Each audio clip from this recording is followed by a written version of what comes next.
Amados hermanos en Cristo Jesús, es un privilegio estar nuevamente con ustedes y bendecimos a nuestro Padre por esta oportunidad que nos da de compartir con ustedes estos estudios.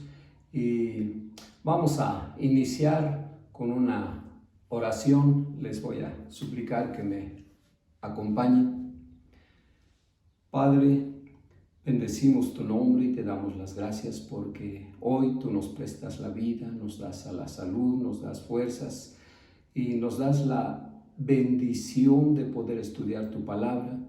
Queremos poner en tus manos santas a cada uno de mis hermanos que están atentos a escuchar tu palabra y te pedimos, Padre, que tú los ilumines, les des inteligencia, sabiduría, de modo que podamos entender todo lo que tú tienes para nosotros, que son siempre bendiciones para nuestras vidas espirituales. Te lo pedimos, Padre, en el nombre de nuestro Señor Jesucristo.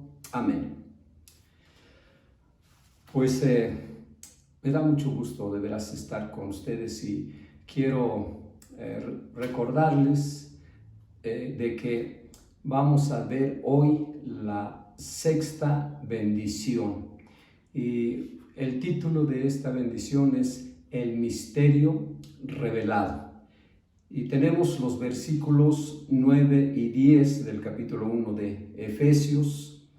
Y vamos a leerlo para que tengamos una idea de lo que se trata. Dice el versículo 9: dándonos a conocer el misterio de su voluntad según su beneplácito, el cual se había propuesto en sí mismo de reunir todas las cosas en Cristo, en la dispensación del cumplimiento de los tiempos, así las que están en los cielos como en las que están en la tierra. Amén.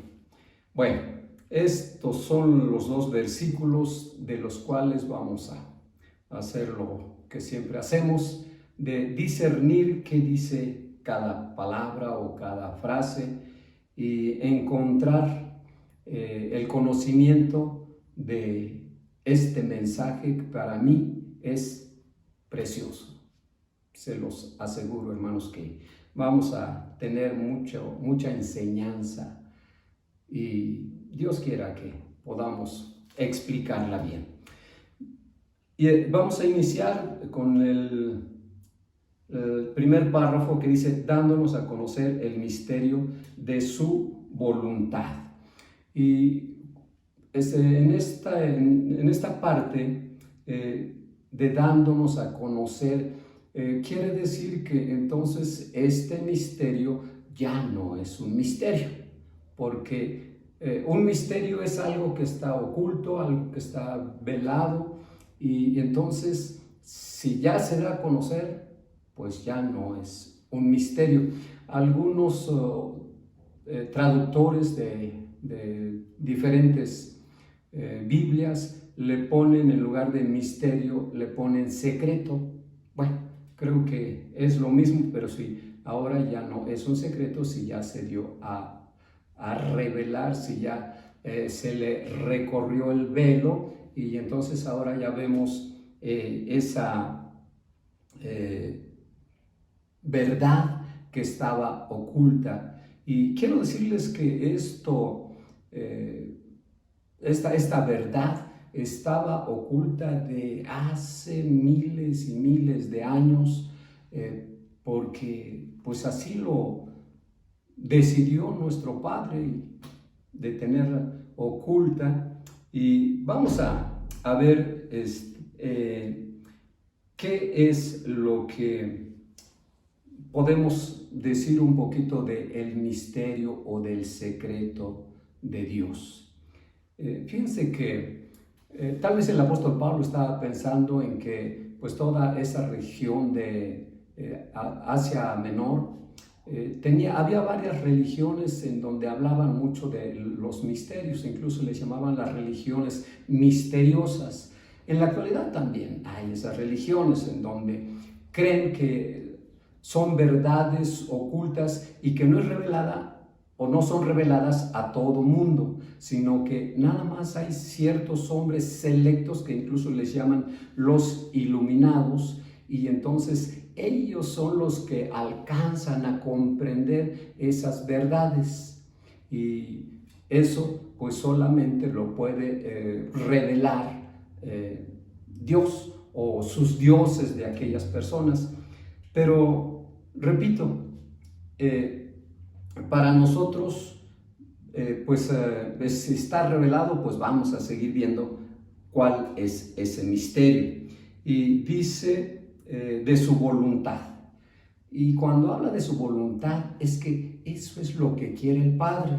Eso es lo que puso en su mente allá en la eternidad, de que estas 7 bendiciones pues fueran dadas a conocer, fueran reveladas en el fin de los tiempos. Ahora, si esa era su voluntad, fíjense que la voluntad de Dios siempre es en beneficio del hombre. O sea que podríamos decir que esta bendición es una de sus grandes uno de sus grandes beneficios para el ser humano.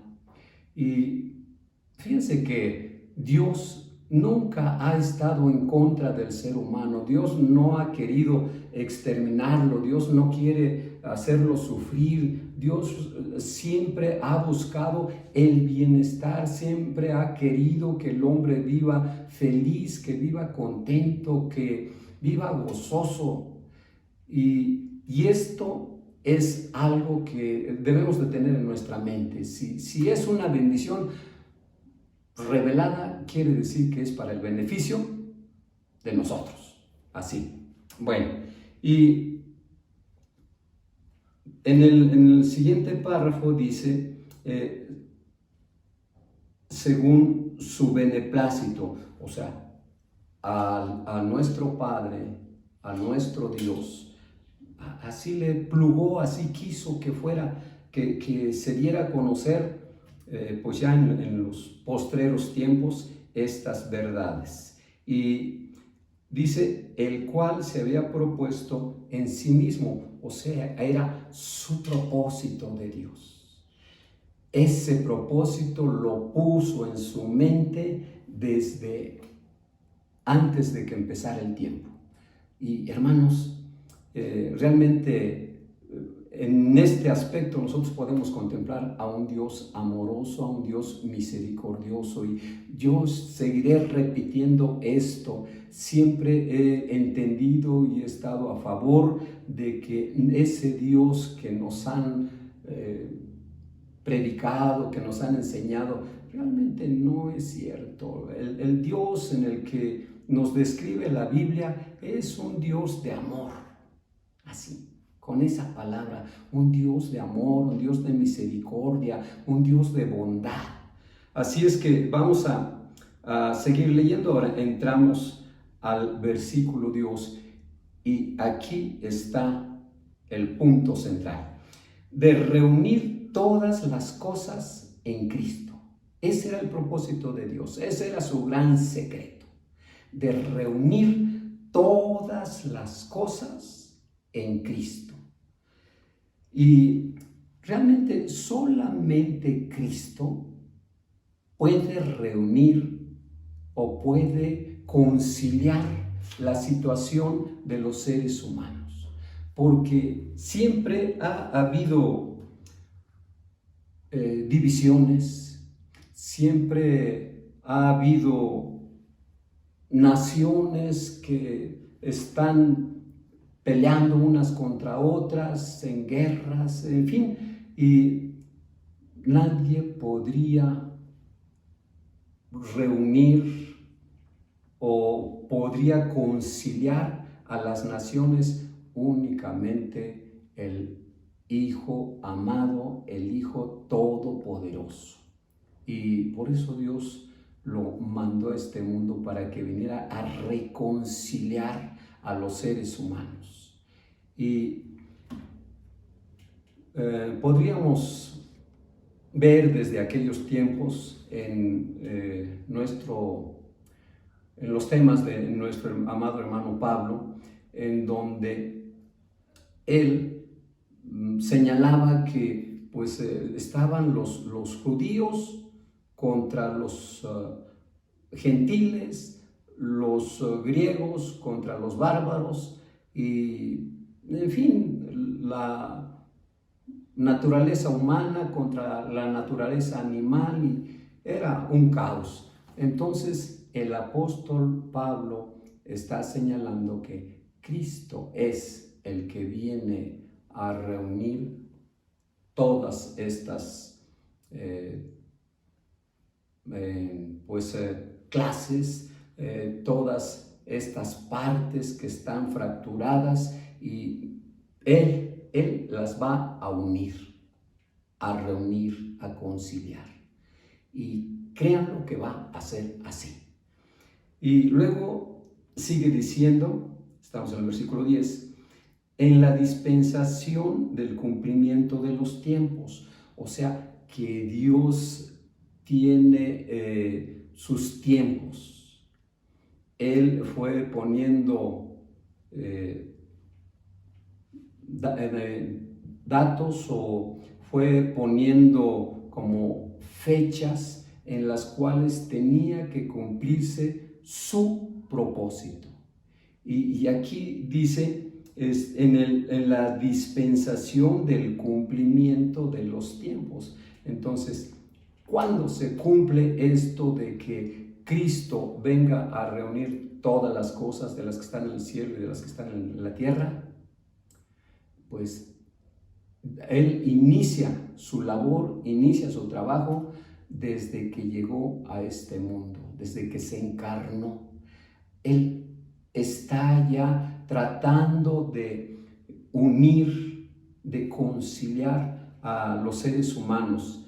Y podríamos decir que de allí, de hace 2000 años para acá, es el fin de los tiempos, porque allí inicia ya el tiempo final, el tiempo en que se va a ir cumpliendo el propósito de Dios.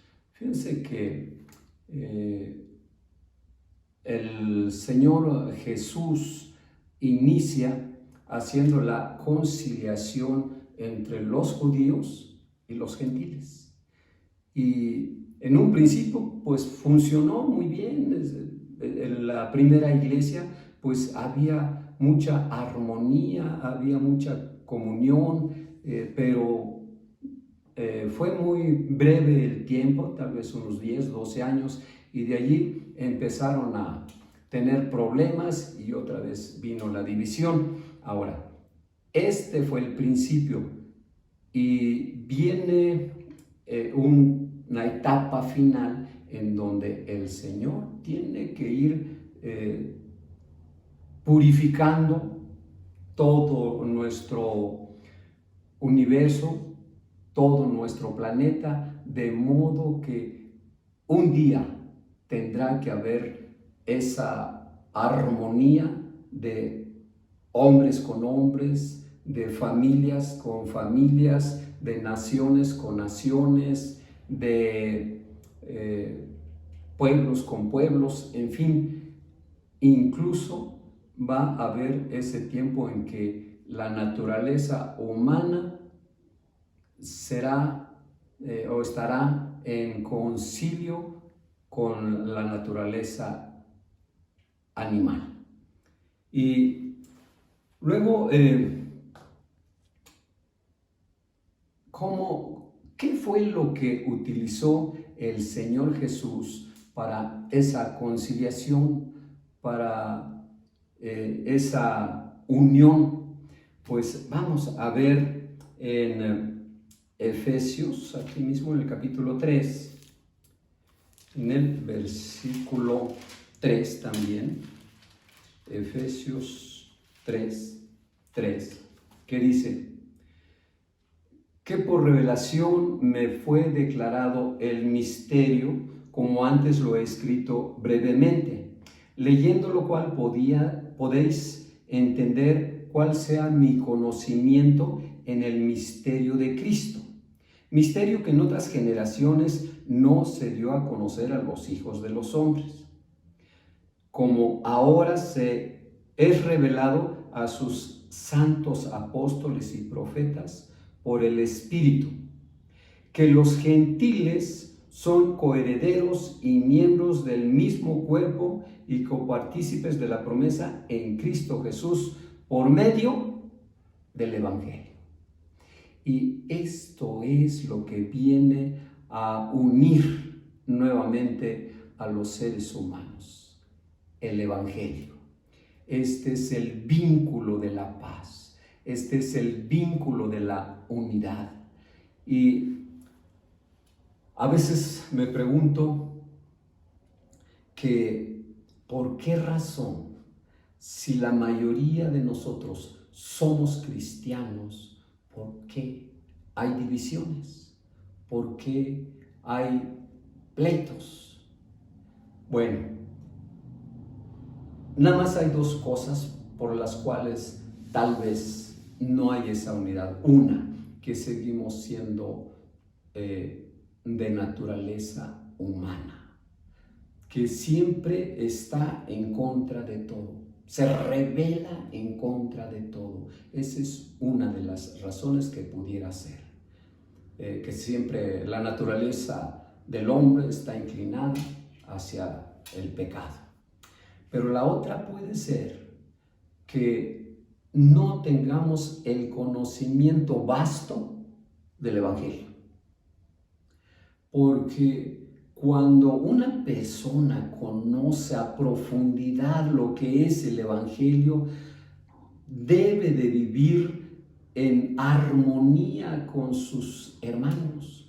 Y esto es increíble, que a veces en nuestras propias congregaciones allí hay divisiones, allí no hay amistad en toda la congregación. A veces hay amistad en 4 o 5 personas o 2 o 3 familias, pero no hay ese amor, ese afecto, ese cariño que debe de haber en los hermanos, que tenemos el mismo libro, tenemos la misma doctrina, tenemos la misma creencia en Dios el Padre y su Hijo Jesucristo, y en fin, tenemos muchas cosas en común, pero ¿por qué no podemos vivir como cristianos?